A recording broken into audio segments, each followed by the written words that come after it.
வணக்கம். வேந்திரன் இளங்கதிர் காலை செய்திகளுக்காக பிரீதா. ஆர்த்தி. முதலில் தலைப்புச் செய்திகள். மக்களால் நிராகரிக்கப்பட்டவர்கள் நாடாளுமன்றத்தை முடக்குகிறார்கள். பிரதமர் மோடி குற்றச்சாட்டு. 2 லட்சத்துக்கும் அதிகமான பண பரிமாற்றம். பான் எண் அவசியம் என மத்திய அமைச்சர் அருண்ஜேட்லி தகவல்.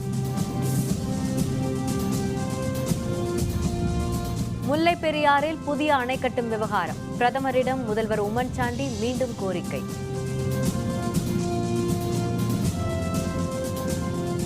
சிங்கப்பூர் செயற்கைக்கோளுடன் விண்ணில் ஏவப்படும் PSLV ராக்கெட். இறுதிக்கட்ட பணியில் இஸ்ரோ தீவிரம். தேர்தலில் மக்களால் நிராகரிக்கப்பட்டவர்கள் நாடாளுமன்றத்தை முடக்குவதாக பிரதமர் மோடி குற்றம் சாட்டியுள்ளார். கேரள மாநிலம் கொல்லத்தில் முன்னாள் முதல்வர் ஆர் சங்கரின் உருவச்சிலையை பிரதமர் மோடி திறந்து வைத்தார். பின்னர் பேசிய அவர், மக்களவைத் தேர்தலில் தோற்கடிக்கப்பட்டவர்கள் நாடாளுமன்றத்தை நடத்த விடாமல் இடையூறு செய்வதாக தெரிவித்தார். கொல்கத்தாவில் குடியரசுத் தலைவர் பிரணாப் முகர்ஜி பேசிய போது விவாதம் செய்தல், மாற்றுக் கருத்தை தெரிவித்தல், முடிவு செய்தல் ஆகியவற்றின் அடிப்படையில் நாடாளுமன்றம் செயல்பட வேண்டும் என தெரிவித்ததை மோடி சுட்டிக்காட்டினார். ஆனால் இதனை மறந்துவிட்டு தடையை ஏற்படுத்தி தாக்குதல் நடத்து, தகர்த்தெறி என்ற முழக்கத்துடன் செயல்பட்டு வருவதாக காங்கிரஸ் மீது மறைமுகமாக குற்றம் சாட்டினார். வளர்ச்சி என்ற இலக்குடன் மத்திய அரசு செயல்பட்டு வருவதாக கூறிய மோடி, கேரள மாநில வளர்ச்சிக்கு தேவையான அனைத்தையும் மத்திய அரசு நிறைவேற்றும் என குறிப்பிட்டார். जिन लोगों को पिछले लोकसभा चुनाव में देश की जनता ने घर भेज दिया, पराजित कर दिया, उन लोगों ने तय किया है, लेकिन तुम्हें भी बर्बाद करके छोड़ेंगे, हम संसद को चलने नहीं देंगे, देश का जो होगा होगा. தீவிரவாதத்தை முடிவுக்கு கொண்டு வரவும் வரலாற்று திருப்பத்தை ஏற்படுத்தவுமே பாகிஸ்தானுடன் மீண்டும் பேச்சு நடத்த இந்தியா முடிவெடுத்துள்ளதாக பிரதமர் நரேந்திர மோடி தெரிவித்துள்ளார். 2 நாள் பயணமாக கேரளம் சென்ற பிரதமர் மோடி கொச்சி கடற்கரையில் நிறுத்தப்பட்டுள்ள INS விக்ரமாதித்யா விமானம் தாங்கி போர் கப்பலின் முப்படை தளபதிகளுடன் ஆலோசனை நடத்தினார். முதன் முறையாக தலைநகருக்கு வெளியே நடைபெறும் இதுபோன்ற கூட்டத்தில் பேசிய அவர், அமைதியை தொடரவும் தீவிரவாதத்தை முடிவுக்கு கொண்டுவரவும் பாகிஸ்தானுடன் பேச்சுவார்த்தை தொடங்கப்பட்டுள்ளதாக தெரிவித்தார். இந்த பாதையில் பல்வேறு சவால்களும் தடைக்கற்களும் இருப்பதாக குறிப்பிட்ட மோடி, முதல் கட்டமாக தேசிய பாதுகாப்பு ஆலோசகர்கள் நிலையில் பேச்சுவார்த்தை தொடங்கப்பட்டுள்ளதாக தெரிவித்தார். பாகிஸ்தானுடன் பேச்சுவார்த்தை தொடங்கப்பட்டாலும் பாதுகாப்பு பணியில் ஈடுபட்டுள்ள வீரர்களின் எண்ணிக்கையை இந்தியா குறைக்காது என்றும் மோடி குறிப்பிட்டார். 2 லட்சத்துக்கும் மேல் பண பரிமாற்றம் செய்வதற்கு பான் எண் அவசியமாக்கப்படும் என மத்திய அமைச்சர் அருண்ஜேட்லி தெரிவித்துள்ளார். நாடாளுமன்ற மக்களவையில் துணை மானிய கோரிக்கை மீதான விவாதம் நடைபெற்றது. இதற்கு பதிலளித்து பேசிய மத்திய அமைச்சர் அருண்ஜேட்லி, உள்நாட்டில் கருப்பு பண புழக்கத்தை கட்டுப்படுத்த பல்வேறு நடவடிக்கைகள் எடுக்கப்பட்டு வருவதாக தெரிவித்தார். ரூபாய் 2 லட்சத்துக்கும் அதிகமான எந்த பொருளை வாங்கினாலும் விற்றாலும் பான் எண் குறிப்பிடுவது அவசியம் என கூறினார். உணவக கட்டணம் செலுத்தவும், வெளிநாட்டு பயண டிக்கெட் வாங்கவும் 50,000 ரூபாய்க்கு மேல் ரொக்கமாக செலுத்தினால் பான் எண் அவசியம் என்று குறிப்பிட்டார். ஜன்தன் யோஜனா திட்டம் தவிர அனைத்து வகை வங்கி கணக்குகளை தொடங்க பான் எண் விரைவில் கட்டாயமாக்கப்படும் என்றும் மத்திய நிதியமைச்சர் அருண்ஜேட்லி தெரிவித்தார்.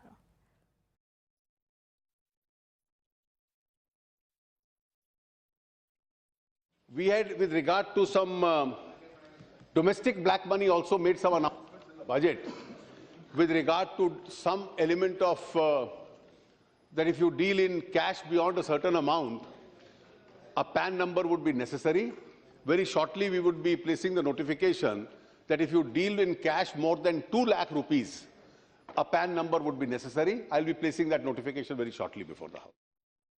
முல்லை பெரியாறு அருகே புதிய அணை கட்டும் விவகாரத்தில் மத்திய அரசு தலையிட வேண்டும் என பிரதமர் மோடியிடம் கேரள முதல்வர் உம்மன் சாண்டி வலியுறுத்தியுள்ளார். கேரள மாநிலம் திருவனந்தபுரம் விமான நிலையத்தில் முதல்வர் உம்மன் சாண்டி தனது அமைச்சர்களுடன் பிரதமர் மோடியை சந்தித்தார். அப்போது முல்லை பெரியாறு அணை பகுதியில் புதிய அணை கட்டுவது தொடர்பாக இரு மாநில முதல்வர்கள் நிலையிலான பேச்சுவார்த்தை நடத்த மத்திய அரசு நடவடிக்கை எடுக்க வேண்டும் என வலியுறுத்தினார். பின்னர் செய்தியாளர்களை சந்தித்த உம்மன் சாண்டி, தங்களுடைய பல்வேறு கோரிக்கைகள் தொடர்பாக பரிசீலிப்பதாக பிரதமர் உறுதியளித்ததாக தெரிவித்தார். முல்லை பெரியாறு விவகாரம் தொடர்பாக பிரதமரை நேரில் சந்தித்து 2வது முறையாக உம்மன் சாண்டி வலியுறுத்தி இருப்பது நினைவு கூறத்தக்கது. വെള്ളം കൊടുക്കുന്നതിന് നമുക്ക് ഒരു തർക്കവും ഇല്ല. നമ്മുടെ സ്റ്റാൻഡ് വളരെ വ്യക്തമാണ്.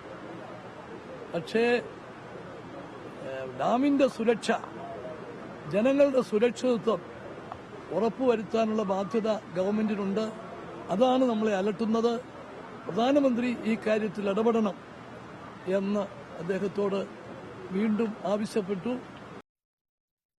சிங்கப்பூரின் 6 செயற்கைக்கோள்களை PSLV C-29 ராக்கெட் மூலம் விண்ணில் செலுத்துவதற்கான இறுதிக்கட்ட பணிகளில் இஸ்ரோ அறிவியலாளர்கள் ஈடுபட்டுள்ளனர்.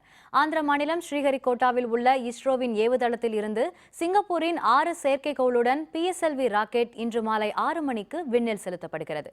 இந்த 6 செயற்கைக்கோள்களின் மொத்த எடை 625 கிலோ. இதில் 400 கிலோ எடை கொண்ட டெலியோ செயற்கைக்கோள் பூமியை பற்றி ஆராய்வதற்காக விண்ணில் ஏவப்படுகிறது. இதற்கான 59 மணி நேர கவுண்டவுன் நேற்று காலை தொடங்கியது. இன்று மாலை விண்ணில் செலுத்துவதற்கான இறுதிக்கட்ட பணிகள் தீவிரமாக மேற்கொள்ளப்பட்டு வருகின்றன. நிகழாண்டில் மட்டும் 3 இந்திய செயற்கைக்கோள்களையும் 11 வெளிநாட்டு செயற்கைக்கோள்களையும் இஸ்ரோ விண்ணில் செலுத்தியுள்ளது. இவற்றில் 13 செயற்கைக்கோள்கள் PSLV ராக்கெட் மூலமும் GSAT-6 என்ற தொலைத்தொடர்பு செயற்கைக்கோள் GSLV ராக்கெட் மூலமும் ஏவப்பட்டன. சிபிஐ சோதனை நடத்திய விவகாரத்தில் பிரதமரை மனநோயாளி என விமர்சித்த முதல்வர் கெஜ்ரிவால் மன்னிப்பு கேட்க வேண்டும் என பாரதிய ஜனதா வலியுறுத்தியுள்ளது. தில்லி முதல்வர் அரவிந்த் கெஜ்ரிவாலின் அலுவலகத்தில் மத்திய புலனாய்வு துறையினர் நடத்திய சோதனை தலைநகரில் பல்வேறு சர்ச்சைகளை ஏற்படுத்தியுள்ளது. முதல்வர் அலுவலகத்தில் சோதனை நடத்தவில்லை என மத்திய நிதியமைச்சர் அருண்ஜேட்லியும் மத்திய புலனாய்வு துறையினரும் மறுப்பு தெரிவித்துள்ளனர். எனினும் சோதனை நடத்திய விவகாரம் தொடர்பாக ட்விட்டரில் கருத்து தெரிவித்த கெஜ்ரிவால் பிரதமர் மோடியை கோழை என்றும் மனநோயாளி என்றும் விமர்சித்திருந்தார். இதற்கு கண்டனம் தெரிவித்துள்ள பாரதிய ஜனதா கட்சியினர் கெஜ்ரிவால் பகிரங்க மன்னிப்பு கேட்க வேண்டும் என வலியுறுத்தியுள்ளனர். कि भ्रष्टाचार के विरोध आंदोलन करके आने वाली पार्टी अब भ्रष्टाचार समर्थक हो गई है। जब आप सच्चे हैं तो आप इतना डर क्यों है भाई? आपको केजरीवाल जी ने ट्वीट किया, जिस प्रकार से वो घबराए, ये इतना तो बता रहा है कि कहीं न कहीं दाल में कुछ काला है, कुछ न कुछ ये लोग छिपाने की कोशिश कर रहे हैं. நீதிபதிகள் அடங்கிய குழுவின் மூலம் உச்சநீதிமன்ற மற்றும் உயர்நீதிமன்ற நீதிபதிகளை நியமிக்கும் கொலிஜியம் முறையை மேம்படுத்துவது தொடர்பான வழக்கில் இன்று தீர்ப்பு வெளியாகலாம் என எதிர்பார்க்கப்படுகிறது. பாரதிய ஜனதா அரசால் கொண்டுவரப்பட்ட நீதிபதிகள் நியமன தேசிய ஆணையத்தை அரசியலமைப்பு சட்டத்திற்கு எதிரானது என கூறி உச்சநீதிமன்றம் அண்மையில் ரத்து செய்தது. இதனை அடுத்து தற்போது நடைமுறையில் உள்ள கொலிஜியம் முறையை மேம்படுத்துவதற்கு தேவையான ஆலோசனைகள் மற்றும் கருத்துகள் பல்வேறு தரப்பினரிடமிருந்து பெறப்பட்டன. இது தொடர்பான விசாரணை உச்சநீதிமன்ற நீதிபதி KS கேகர் தலைமையிலான 5 நீதிபதிகள் அடங்கிய அரசியல் சாசன ஆயம் முன்பு நடைபெற்று வருகிறது. கொலிஜியம் முறையை மேம்படுத்துவதற்கான வரைவு கொள்கையை தங்களால் தயாரிக்க இயலாது என மத்திய அரசு தெரிவித்தது. இது தொடர்பான வழக்கு இன்று விசாரணைக்கு வருகிறது. அப்போது கொலிஜியம் முறையை மேம்படுத்துவதற்கான உத்தரவை நீதிபதிகள் பிறப்பிப்பார்கள் என எதிர்பார்க்கப்பட்டுள்ளது. சரக்கு சேவை வரி விதிப்பு சட்ட முன்வரைவில் நிலவும் முட்டுக்கட்டைக்கு மத்திய அரசே காரணம் என மார்க்சிஸ்ட் கம்யூனிஸ்ட் கட்சியின் பொதுச் செயலர் சீதாராம் யெச்சூரி குற்றம் சாட்டியுள்ளார். தில்லியில் செய்தியாளர்களுடன் பேசிய அவர், சரக்கு சேவை வரி விதிப்பு சட்ட முன்வரைவு தொடர்பாக விவாதிக்க அனைத்துக் கட்சி கூட்டத்தை கூட்ட வேண்டும் என பாரதிய ஜனதாவிடம் வலியுறுத்தியதாக தெரிவித்தார். ஆனால் இதுவரை அனைத்துக் கட்சி கூட்டத்தை மத்திய அரசு கூட்டவில்லை என்றும் இந்த சட்ட முன்வரைவை நிறைவேற்ற மத்திய அரசு விரும்பவில்லை என சந்தேகம் ஏற்படுவதாகவும் அவர் கூறினார். GST சட்ட முன்வரைவை குஜராத் முதல்வராக நரேந்திர மோடி பதவி வகித்த போது எதிர்த்ததாகவும் அவர் குறிப்பிட்டார். நாடாளுமன்றத்தில் வெளியே நடக்கும் சம்பவங்களால் தான் நாடாளுமன்றம் முடக்கப்படுவதாகவும் அவர் குறிப்பிட்டார். As the Chief Minister of Gujarat, it was today's Prime Minister who stopped the GST from being enacted then under Manmohan Singh government. This state's right to raise revenues, that is completely eroded with the GST. Petrol மற்றும் diesel விலை குறைப்பு நள்ளிரவு முதல் நடைமுறைக்கு வந்துள்ளது. பன்னாட்டு சந்தையில் கச்சா எண்ணெய் விலை நிலவரம், அமெரிக்க டாலருக்கு நிகரான இந்திய ரூபாயின் மதிப்பு ஆகியவற்றுக்கு ஏற்ப பெட்ரோல் டீசல் விலை 15 நாட்களுக்கு ஒருமுறை மாற்றி அமைக்கப்படுகிறது. இதன்படி கடந்த மாதம் 30ஆம் தேதி பெட்ரோல் டீசல் விலை மாற்றி அமைக்கப்பட்டது. தற்போது பெட்ரோல் விலை லிட்டருக்கு 50 காசுகளும் டீசல் விலை லிட்டருக்கு 46 காசுகளும் குறைக்கப்படுவதாக பொதுத்துறை எண்ணெய் நிறுவனங்கள் அறிவித்துள்ளன. இந்த விலை குறைப்பு நள்ளிரவு முதல் நடைமுறைக்கு வந்துள்ளது. இதன்படி சென்னையில் 1 லிட்டர் பெட்ரோல் விலை 60 ரூபாய் 28 காசாகவும் 1 லிட்டர் டீசல் விலை 47 ரூபாய் 28 காசாகவும் குறைந்துள்ளது. லட்சத்தீவு மற்றும் அரபிக்கடல் பகுதியில் நிலை கொண்டுள்ள மேலடுக்கு சுழற்சி காரணமாக தமிழகம் மற்றும் புதுச்சேரியில் ஓரிரு இடங்களில் இன்று மழை பெய்யும் என சென்னை வானிலை ஆய்வு மையம் தெரிவித்துள்ளது. தமிழகம் மற்றும் புதுச்சேரியில் வடகிழக்கு பருவமழை அக்டோபர் 28ஆம் தேதி தொடங்கியது. நவம்பர் முதல் வாரத்தில் தொடங்கிய மழை டிசம்பர் மாதம் முதல் வாரம் வரை தமிழகத்தின் பெரும்பாலான இடங்களில் கொட்டி தீர்த்தது. தற்பொழுது தமிழகம் மற்றும் புதுச்சேரியில் மழை அளவு குறைந்துள்ளது. இதனிடையே குமரிக்கடல் அருகே இலங்கையை ஒட்டியுள்ள பகுதியில் உருவான மேலடுக்கு சுழற்சி தென்கிழக்கு அரபிக்கடல் பகுதியில் நிலை கொண்டுள்ளது. இதன் காரணமாக தமிழகம் மற்றும் புதுச்சேரியில் ஓரிரு இடங்களில் இன்று மழை பெய்யும் என வானிலை ஆய்வு மையம் தெரிவித்துள்ளது. சென்னையை பொறுத்தவரையில் வானம் மேகமூட்டத்துடன் காணப்படும் என்றும் மழை வருவதற்கான சாத்தியக்கூறுகள் இல்லை எனவும் குறிப்பிட்டுள்ளது. வனவிலங்குகள் கணக்கெடுப்பு பணி தொடங்கியது. 8 நாட்கள் நடத்த முடிவு. விவரம் விளம்பர இடைவேளைக்கு பிறகு.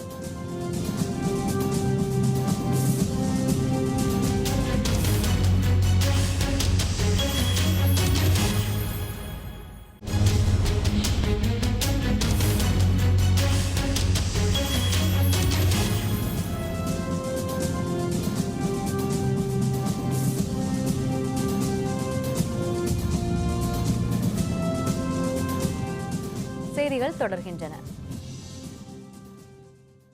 அண்மையில் பெய்த கனமழை மற்றும் வெள்ளப்பெருக்கால் சென்னையில் பெரும்பாலான சாலைகள் சேதமடைந்துள்ளன. குறிப்பாக ஜாஃபர்கான்பேட்டை தரைப்பாலம் முற்றிலும் சேதமடைந்துள்ளதால் மேம்பாலம் வழியாக மட்டும் வாகனங்கள் செல்கின்றன. குண்டும் குழியுமாக காட்சியளிக்கும் சாலையில் வாகனங்கள் செல்லும் போது புழுதி பறக்கிறது. இதனால் வாகன ஓட்டிகள் மட்டுமின்றி மக்களும் கடுமையாக பாதிக்கப்பட்டுள்ளனர். இது பற்றிய விரிவான தகவல்களை தருகிறார் நமது செய்தியாளர் விக்னேஷ். மிகப்பெரிய வெள்ள பாதிப்பை சந்தித்த சென்னை தற்போதுதான் கொஞ்சம் கொஞ்சமாக மீண்டு வருகிறது. பல சாலைகள் இந்த வெள்ள பாதிப்பின் காரணமாக சேதமடைந்தே காணப்படுகிறது. ஜாஃபர்கான்பேட்டை அருகே உள்ள அந்த மேம்பாலத்திலும் சாலைகள் அங்கங்கே குண்டும் குழியுமாக உள்ளதால் வாகன ஓட்டிகள் மிகுந்த சிரமத்திற்கு உள்ளாகி இருக்கின்றனர். லட்சக்கணக்கான வாகனங்கள் செல்லக்கூடிய இந்த மேம்பாலத்தில் ஆங்காங்கே இருக்கும் அந்த குழிகளில் இருந்து புழுதிகள் மற்றும் தூசுகள் பறப்பதால் வாகனத்தில் செல்ல முடியாத ஒரு சூழல் ஏற்பட்டிருப்பதாக வாகன ஓட்டிகள் தெரிவிக்கின்றனர். தென் மாவட்டங்களுக்கு செல்லக்கூடிய மிக பிரதான சாலை கோயம்பேடு பஸ் ஸ்டாண்ட்லேருந்து இந்த பிரிட்ஜை கிராஸ் பண்ணும்போது ஹெவி டிராஃபிக் ஆகுது. அதை கொஞ்சம் கிளியர் பண்ணி கொஞ்சம் ரோடெல்லாம் கரெக்ட் பண்ணி அந்த தூசெல்லாம் கொஞ்சம் கிளியர் பண்ணோம்னா இந்த டஸ்ட்டு இந்த மாதிரி இதெல்லாம் இல்லாமல் இருக்கும். ரோடு பள்ளமாக இருக்குது. ரொம்ப வண்டி ஓட்ட முடியல. தூசிகள் ரொம்ப நிறைய இருக்கிறது. குழந்தைங்கள்லாம் வண்டியில் இட்டுன்னு போக முடியல. ரொம்ப கஷ்டமாக இருக்குது. இந்த மழைக்கு அப்புறம் எல்லா ரோடுமே டேமேஜாக இருக்குது. பட் இந்த ரோடு ரொம்ப டேமேஜாக இருக்குது. பட் இன்னும் கவர்மெண்ட் எந்த ஆக்ஷனும் எடுக்கலை. Every time traffic time peak ஹவர்ஸில் ரொம்ப டைம் ஆகுது. இந்த ரோடை கிராஸ் பண்ணுறதுக்கே 30 மினிட்ஸ் கிட்ட ஆகுது. ஏற்கனவே ஜாஃபர்கான்பேட்டை அருகே உள்ள அந்த தரைப்பாலத்தில் போக்குவரத்து 1 மாத காலத்திற்கு மேலாக நிறுத்தப்பட்டு இருக்கிறது. இந்த ஒரு சூழ்நிலையில் மேல் பாலத்தில் வழியாகத்தான் அனைவருமே பயன்படுத்தக்கூடிய ஒரு சூழலும் ஏற்பட்டிருக்கிறது. அப்படி இருக்க அந்த சாலைகளை உடனடியாக சரி செய்ய வேண்டும் என்பது பொதுமக்களின் கோரிக்கையாக உள்ளது. காலை நேரங்களில், அதாவது காலை 8 மணி முதல் 12 மணி வரையிலும், மாலை 6 மணியிலிருந்து இரவு 10 மணி வரையிலும் அதிக போக்குவரத்து செல்லக்கூடிய, அதிக வாகனங்கள் செல்லக்கூடிய இந்த பகுதியில் இந்த குண்டும் குழியுமாக காட்சி அளிப்பதன் காரணமாக போக்குவரத்து நெரிசலும் ஏற்பட்டிருக்கிறது. இதனால் குறித்த நேரத்திற்கு வீடுகளுக்கு, அலுவலகங்களுக்கு செல்ல முடியவில்லை என பொதுமக்கள் வேதனையுடன் தெரிவிக்கின்றனர். அரசு இதற்கு உடனடியாக நடவடிக்கை எடுக்க வேண்டும் என்பது பொதுமக்களின் எதிர்பார்ப்பாக உள்ளது. வேந்தர் செய்திகளுக்காக ஜாஃபர்கான்பேட்டையிலிருந்து ஒளிப்பதிவாளர் விஜயுடன் எஸ் விக்னேஷ். மழை வெள்ளத்தால் பாதிக்கப்பட்ட விவசாயிகளுக்காக நிவாரண நிதியை ஏக்கருக்கு 25,000 ரூபாயாக உயர்த்தி வழங்க வேண்டும் என கட்சி சார்பற்ற தமிழக விவசாயிகள் சங்கம் கோரிக்கை விடுத்துள்ளது. தமிழகத்தில் உள்ள பல்வேறு விவசாய சங்கங்களை ஒருங்கிணைத்து பொது சங்கம் ஒன்றை அமைக்கும் முயற்சியில் கட்சி சார்பற்ற தமிழக விவசாயிகள் சங்கம் மாநிலம் முழுவதும் ஒருங்கிணைப்பு குழு கூட்டத்தை நடத்தி வருகிறது. அதன்படி இந்த சங்கத்தின் ஒருங்கிணைப்பு குழு கூட்டம் ஈரோட்டில் நடைபெற்றது. கூட்டத்திற்கு பின் செய்தியாளர்களுடன் பேசிய கட்சி சார்பற்ற தமிழக விவசாயிகள் சங்கத்தின் தலைவர் NS பழனியப்பன், பாதிக்கப்பட்ட விளைநிலங்களை சீரமைக்க விவசாயிகளுக்கு தலா 50,000 ரூபாயை அரசு வழங்க வேண்டும் என கேட்டுக்கொண்டார். டெல்டா மாவட்டங்கள் பயிர் சேதத்துக்குள்ளானது. இந்த நிலைமைக்கு மத்திய மாநில அரசுகள் விவசாய பயிர் பாதிக்கப்பட்டிருக்கின்ற பயிர்களுக்கு, விவசாய நிலத்திற்கு ஏக்கருக்கு 25,000 ரூபாயை அந்த விவசாயிக்கு கொடுக்க வேண்டும். அரியலூர் மாவட்டத்தில் பின்னடவு செய்யப்பட்ட சம்பா நெல் சாகுபடியில் களையெடுப்பு பணிகள் தீவிரமடைந்துள்ளன. அரியலூர் மாவட்டத்தில் திருமானூர், தாப்படூர் உள்ளிட்ட காவிரி டெல்டா பகுதிகளில் சுமார் 25,000 ஹெக்டேர் பரப்பளவில் சம்பா நெல் சாகுபடி செய்யப்பட்டுள்ளது. மேட்டூர் அணையில் இருந்து தாமதமாக நீர் திறக்கப்பட்டாலும் பின்னடவு செய்யப்பட்ட நெற்பயிர்களுக்கு கடந்த 1 மாதமாக பெய்த சாரல் மழை மிகவும் பயனுள்ளதாக அமைந்துள்ளது. தற்போது வயல்களில் களையெடுப்பு மற்றும் உரமிடும் பணிகள் தீவிரமாக நடைபெற்று வருகின்றன. பயிர்கள் செழிப்பாக உள்ளதால் இந்த ஆண்டு நல்ல மகசூல் கிடைக்கும் என விவசாயிகள் தெரிவித்துள்ளனர். 1000 ஏக்கர் நெருக்கி நட்டுருக்கு சார். இது வந்து புள்ளம்பாடி வாய்க்காலில் நட்டது தான். தண்ணி கொஞ்சம் லேட் ஆகிடுச்சு, அதனால் லேட்டாக நட்டுருக்கோம். முன்னாடி மருந்து போட்டெல்லாம் நட்டு இப்போ களை பறிச்சிட்டு இருக்கோம். அடுத்து மருந்து போடுவோம். இப்போ இந்த வருஷம் நல்லா இருக்குது விவசாயம்னு நினைக்கிறோம். நல்லா எடுக்கலாம். 10 நாள் தொடர்ந்து மழை பெஞ்சனால மழை அதிக மழை இல்லை, இருந்தாலும் மீடியமான மழை. நடுவில் நட்டுட்டோம், வடிவரம் போட்டோம். இப்போ எல்லாம் களை எடுத்துக்கிட்டு இருக்காங்க. மழை பெஞ்சதுனால நடுவு நட்டுச்சு, களை எடுத்துக்கிட்டு இருக்கு. இன்னும் வந்து உரம் போடுவோம் சார். எல்லாம் ஒரு நடுவில் இருக்குது. முதுமலை புலிகள் காப்பகத்தில் புலிகள் கணக்கெடுப்பு பணி இன்று முதல் தொடங்கியுள்ளது. நீலகிரி மாவட்டத்தில் 321 சதுர கிலோமீட்டர் பரப்பளவில் அமைந்துள்ளது முதுமலை புலிகள் காப்பகம். 120க்கும் அதிகமான புலிகளின் புகலிடமாக விளங்குகிறது.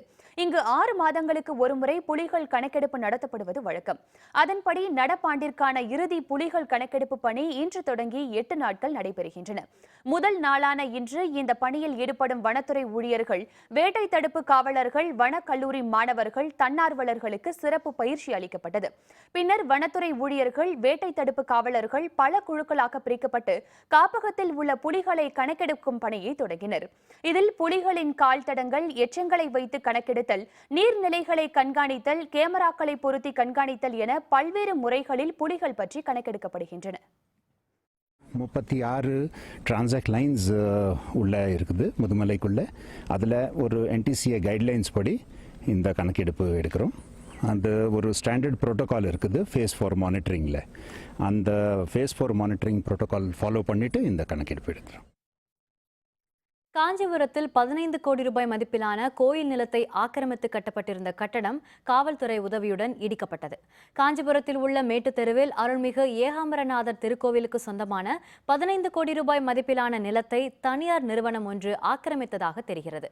இது தொடர்பாக இந்து சமய அறநிலையத்துறை தொடர்ந்த வழக்கில் ஆக்கிரமிப்புகளை இடித்து அந்த இடத்தை கோவில் நிர்வாகத்திடம் ஒப்படைக்க நீதிமன்றம் உத்தரவிட்டது. இதையடுத்து துணை காவல் கண்காணிப்பாளர் ஸ்ரீநாதா தலைமையிலான காவல்துறையினரின் பாதுகாப்பில் ஆக்கிரமிப்பு கட்டிடம் பொக்லைன் இயந்திரம் மூலம் இடிக்கப்பட்டு கோயில் நிலம் மீட்கப்பட்டது. காரைக்காலில் பள்ளி சிறுமிக்கு பாலியல் தொல்லை கொடுத்த இளைஞரை காவல்துறையினர் கைது செய்துள்ளனர். காரைக்காலை அடுத்து புதுத்துறையை சேர்ந்தவர் செல்வ முத்துக்குமரவேலு. இவருடைய கடைக்கு பொருட்களை வாங்க வந்த சிறுமிக்கு பாலியல் தொந்தரவு அளித்ததாக கூறப்படுகிறது. இதனை அடுத்து சிறுமியின் உறவினர்கள் மற்றும் கிராம மக்கள் செல்வ முத்துக்குமரவேலுவின் கடை மற்றும் வீட்டை அடித்து நொறுக்கினர். அவரை கைது செய்த முயன்றபோது காவல்துறையினர் வாகனத்தையும் மக்கள் முற்றுகையிட்டனர். இந்த சம்பவம் தொடர்பாக புதுத்துறை கிராமத்தில் பதற்றமான சூழல் நிலவியது. விழுப்புரம் அருகே வெள்ளத்தால் பாதிக்கப்பட்ட வீடுகளை கணக்கெடுக்கும் பணி முறையாக நடத்தப்படவில்லை என கூறி ஊராட்சி ஒன்றிய அலுவலகத்தை கிராம மக்கள் முற்றுகையிட்டனர். விழுப்புரம் மாவட்டத்தில் தொடர் கனமழையால் பாதிக்கப்பட்ட வீடுகளை கணக்கெடுக்கும் பணி நடைபெற்று வருகிறது. விழுப்புரம் அருகேயுள்ள ஐயூர் கிராமத்தில் பாதிக்கப்பட்ட வீடுகள் முறையாக கணக்கீடு செய்யப்படவில்லை என மக்கள் குற்றம் சாட்டி வந்தனர்.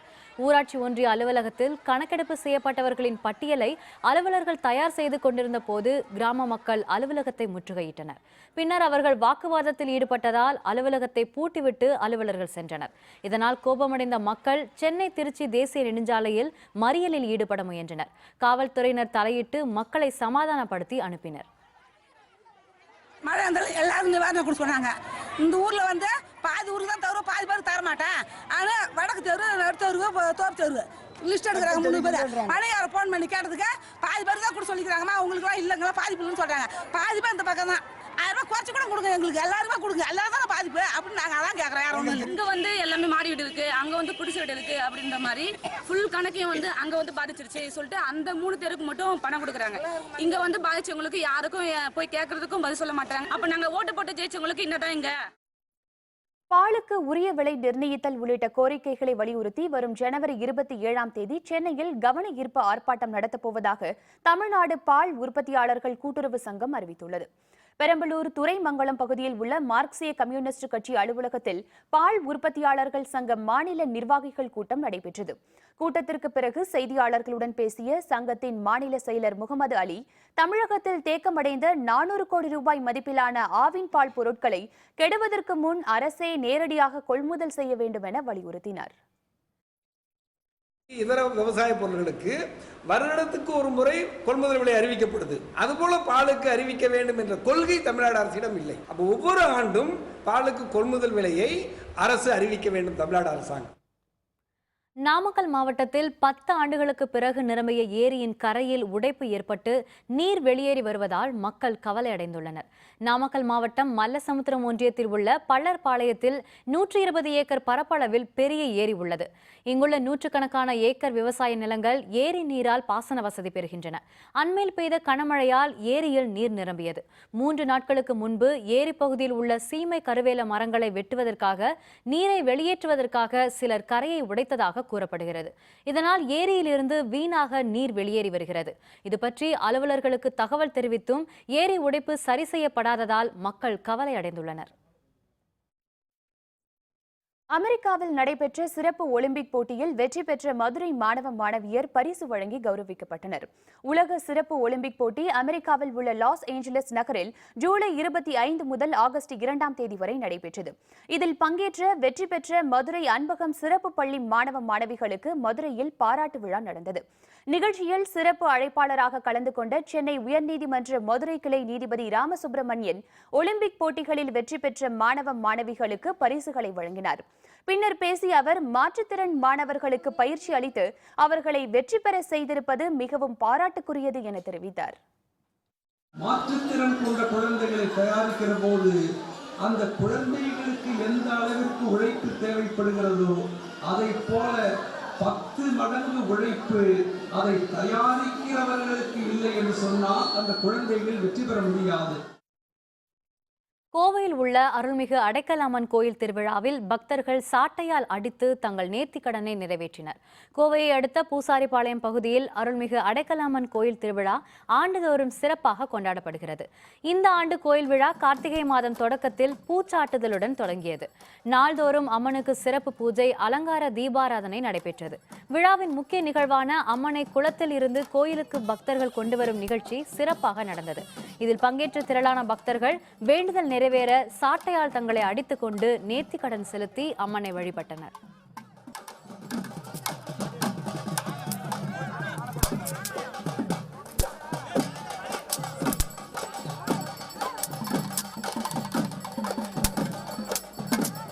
நான் ஒரு 5 வயசுலேருந்து இந்த சாட்டை அடிச்சிட்டு இருக்கேன். வருஷத்தில் ஒரு நாள்னா ஒரு 24 ஹவர்ஸ் நாங்கள் அதை யூஸ் பண்ணுறோம். அந்த சாட்டை யூஸ் பண்ணுவோம். எங்கள் உடம்புல எவ்வளவோ காயங்கள் இருக்கும். ஆனால் இருந்தாலும் அடுத்த நாள் நாங்கள் நார்மலாக போயிடுவோம். எல்லாம் அவங்கவுங்க வேலையை பார்த்துட்டு போயிடுவாங்க. 500-600 குடும்பங்க இருக்காங்க. எல்லாம் அம்பு வில் அடித்து சாட்டை அடித்து எல்லாம் விளையாண்டு அம்மனை கொண்டு போய் எல்லாம் சேர்த்து கோயில் சேரும் பொழுது எல்லாத்துக்குமே ஒரு நல்லது நடக்கும். இது எங்கள் ஊருக்கு இது ஒரு பெருமையாக இது இருக்குது. இறுதிப் போட்டிக்கு தகுதி பெற்ற கோவா, சென்னை, கொல்கத்தா அணிகள் இன்று மோதல். விவரம் விளம்பர இடைவேளைக்கு பிறகு.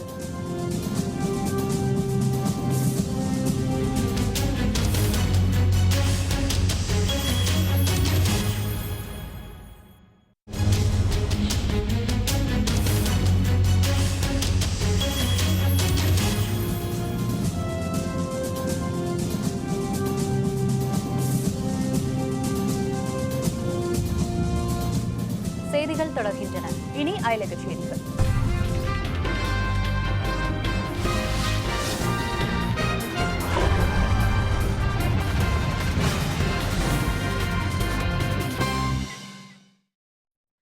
சிரியா அமைதி பேச்சுவார்த்தையில் அந்நாட்டு எதிர் அணியினரும் பங்கேற்க வேண்டும் என்பதை அமெரிக்காவும் ரஷ்யாவும் வலியுறுத்தியுள்ளன.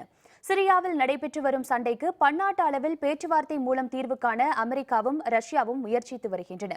இதன் ஒரு பகுதியாக அரசுமுறை பயணமாக ரஷ்யா சென்றுள்ள அமெரிக்க வெளியுறவுத்துறை அமைச்சர் ஜான் கெர்ரி மாஸ்கோவில் ரஷ்ய வெளியுறவு அமைச்சர் செர்கி லவ்ரோவுடன் சிரியா விவகாரம் பற்றி பேசினார். பின்னர் இருவரும் கூட்டாக செய்தியாளர்களை சந்தித்தனர். அப்போது பேசிய அமெரிக்க வெளியுறவு அமைச்சர் கெர்ரி, சிரிய அமைதி பேச்சுவார்த்தையில் எதிர் அணியின் பங்கேற்கும் விவகாரத்தில் அமெரிக்காவும் ரஷ்யாவும் பொதுவான தளத்தை கண்டறிந்துள்ளதாக தெரிவித்தார். தொடர்ந்து பேசிய ரஷ்ய வெளியுறவு அமைச்சர் கெர்ரி, தீவிரவாதத்திற்கு எதிரான தாக்குதலில் அனைவரும் பங்களிக்க வேண்டும் என்றும் சிரியா விவகாரத்தில் ஐநா தீர்மானங்களுக்கு உள்பட்டு அரசியல் தீர்வு காணப்பட வேண்டும் எனவும் வலியுறுத்தினார். நாட்டின் எதிர்கால தலைமுறையின் நலனை கருத்தில் கொண்டு தீவிரவாதத்திற்கு எதிரான கல்வியை புகட்டுமாறு பாகிஸ்தானை அமைதிக்கான நோபல் பரிசு பெற்ற சிறுமி மலாலா கேட்டுக் கொண்டுள்ளார்.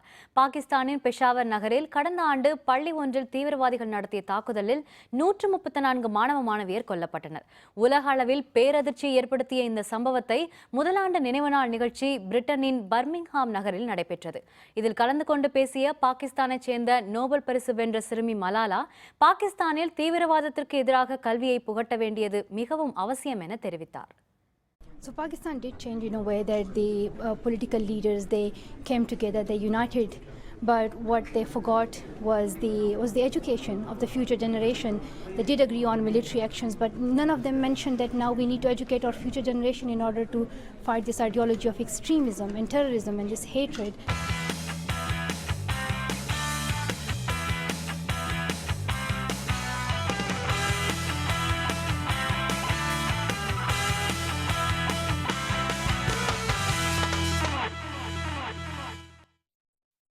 ISL கால்பந்து போட்டித் தொடரில் தில்லி அணியை 3-0 என்ற கோல் கணக்கில் வீழ்த்தி இறுதிப் போட்டிக்கு கோவா தகுதி பெற்றுள்ளது. இந்தியன் சூப்பர் லீக் கால்பந்து தொடரின் 2வது சீசன் இறுதிக்கட்டத்தை எட்டியுள்ளது. கோவாவில் உள்ள ஃபட்டோட்டா நேரு திடலில் நடைபெற்ற 2வது அரையிறுதிப் போட்டியில் தில்லி கோவா அணிகள் மோதின. தொடக்கத்தில் இருந்தே ஆதிக்கம் செலுத்திய கோவா அணியின் ஜோப்ரே 11வது நிமிடத்தில் ஒரு கோல் அடித்தார்.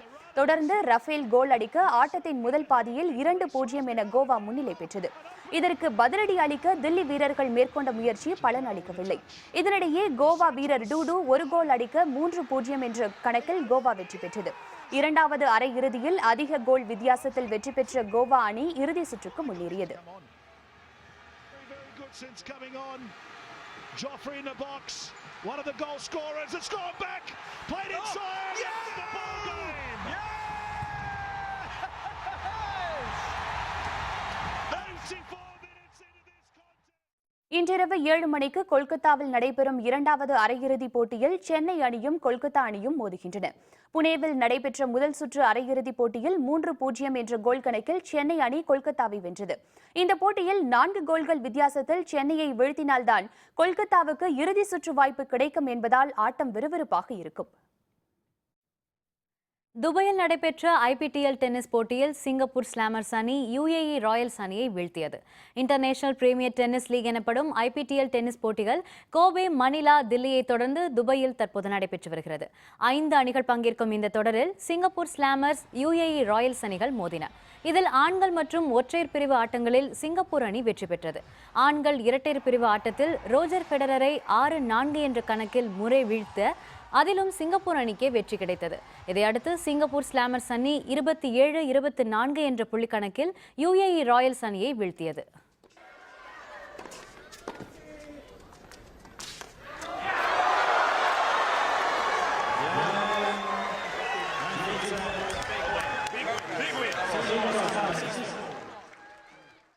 மீண்டும் தலைப்புச் செய்திகள். மக்களால் நிராகரிக்கப்பட்டவர்கள் நாடாளுமன்றத்தை முடக்குகிறார்கள். பிரதமர் மோடி குற்றச்சாட்டு. 2 லட்சத்துக்கும் அதிகமான பணப்பரிமாற்றம், பான் எண் அவசியம் என மத்திய அமைச்சர் அருண்ஜேட்லி தகவல். முல்லை பெரியாறில் புதிய அணை கட்டும் விவகாரம், பிரதமரிடம் முதல்வர் உம்மன்சாண்டி மீண்டும் கோரிக்கை. சிங்கப்பூர் செயற்கைக்கோளுடன் விண்ணில் ஏவப்படும் PSLV ராக்கெட், இறுதிக்கட்ட பணியில் இஸ்ரோ தீவிரம். இத்துடன் வேந்தரின் இளங்கதிர் காலை செய்திகள் நிறைவடைந்தன. மீண்டும் பகல் 1:30 உச்சிவேளை பகல் செய்திகளில் சந்திப்போம். வணக்கம். வணக்கம்.